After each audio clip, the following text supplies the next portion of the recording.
more purposeful to do than what I am doing in that given situation, that's all. So I can't be bored. And that can be anything at all. From frame to frame, just the way this is functioning, the body. Say when you eat breakfast, how do you eat breakfast differently from me? No, same thing I eat. I don't tell myself that I'm eating breakfast, that I'm eating porridge. Well, these cornflakes aren't very good. I don't care. The more preservatives they have in the food, the greater is the chance of preserving this body. The cream you brought, that's for a battalion we have there. Too much for me.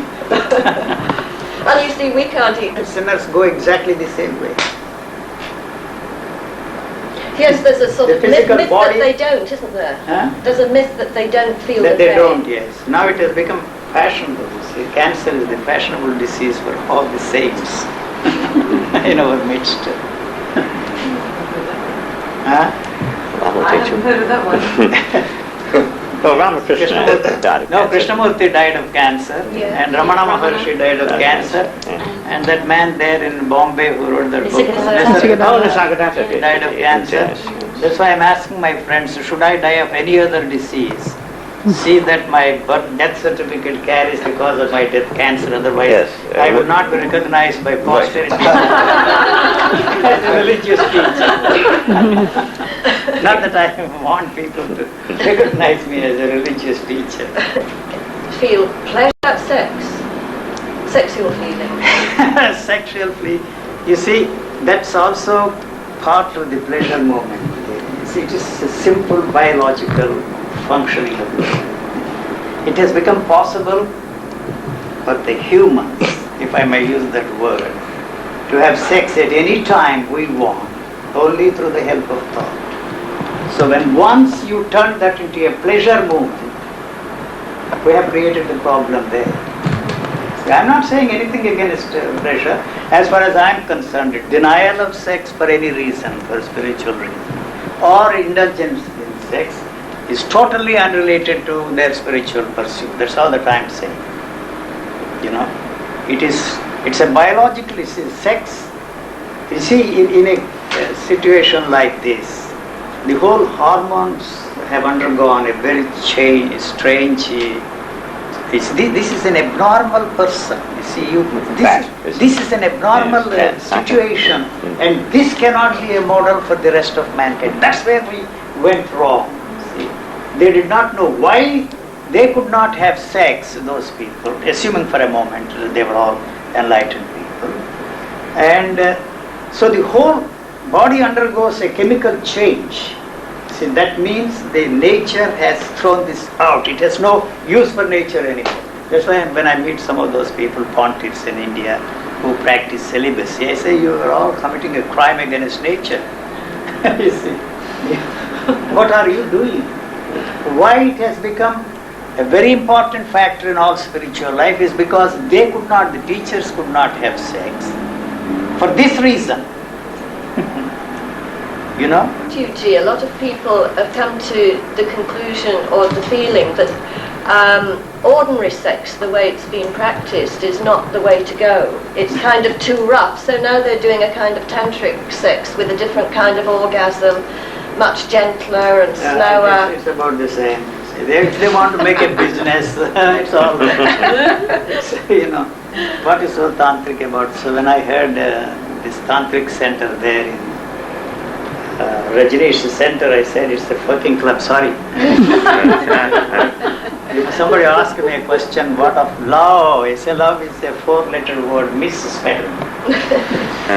Why call it is tantric sex? What is so marvelous about it? The whole tantric business came into India as a reaction against the suppression of sex for spiritual reasons.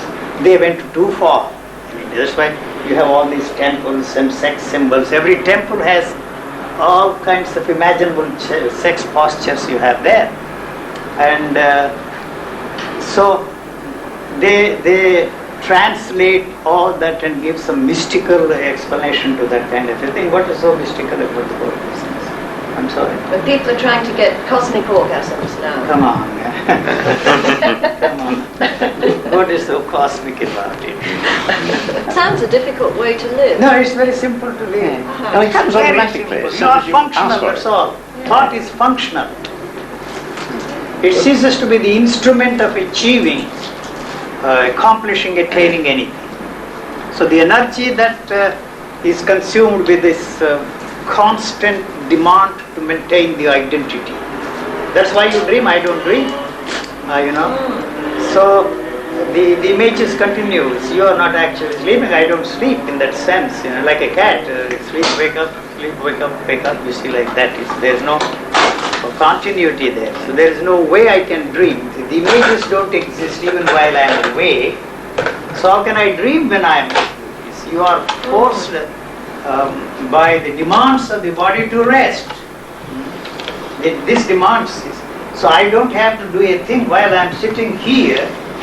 It cuts the sensory, it slows down. The sensory activity slows down. The eyes may be open, it sees nothing.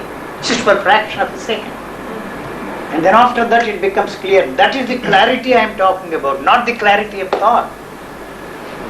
By repetitive process, our thoughts become very clear, and that's what we are interested in, the clarity of thought. But here, the clarity of the sensory perceptions, extraordinary clarity it has. You see, not that I can count every hair you have on your head, it sees the space between the two hairs. Through the help of a computer, probably it will be possible to prove that I am wrong if I give Hazard a figure and say that you have so many hairs. It's not in that sense. You see, that's the clarity. This is a tremendous organism.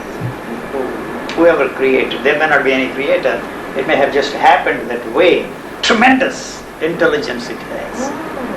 For the calamity, which we could tell you about afterwards, you did experience all sorts of states like samadhi. Mystical experience, I knew that they were all thought-induced experiences. This can't be. What do you mean by that? This is not what I am interested in. I am still there. There is somebody who is experiencing these things. You mean people when they say the fact that I experience and tell myself that I am in a blissful state means that I have the knowledge of that blissful state. I may experience such extraordinary experiences for the first time. The fact that I recognize that as a blissful state means that the knowledge is there, the knowledge of that blissful state is there. That is the reason why I say, if there is any enlightened man, he can never tell himself that he is an enlightened man. He cannot tell himself that he is a free man. So how can I go around the world freeing people? I am not freeing people. I am not interested in freeing anybody. I am telling you, this is what I have found. If you want to listen, listen. If you don't want, it's of no interest to me. People ask me the question, why are you talking? Why not? You see, you are here, so I am talking. Why are you breathing? Why are you traveling? You see, I have traveled all my life. You see, I have no home.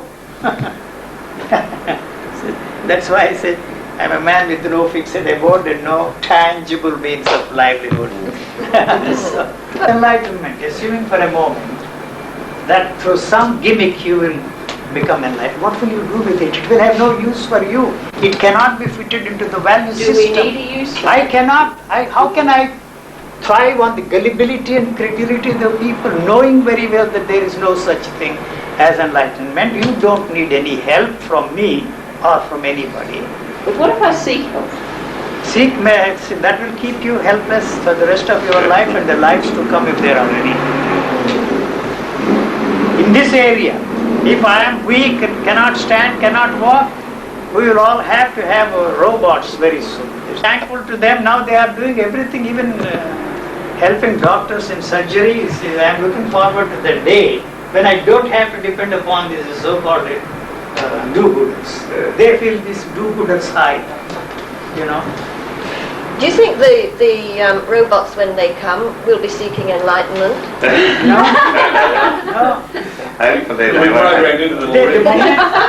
If you are ready to accept that you are no different from the robot, then all the problems are solved. For centuries we have been brainwashed to believe that we are not just machines. But that's a machine, it's a mechanical thing. All your actions are mechanical.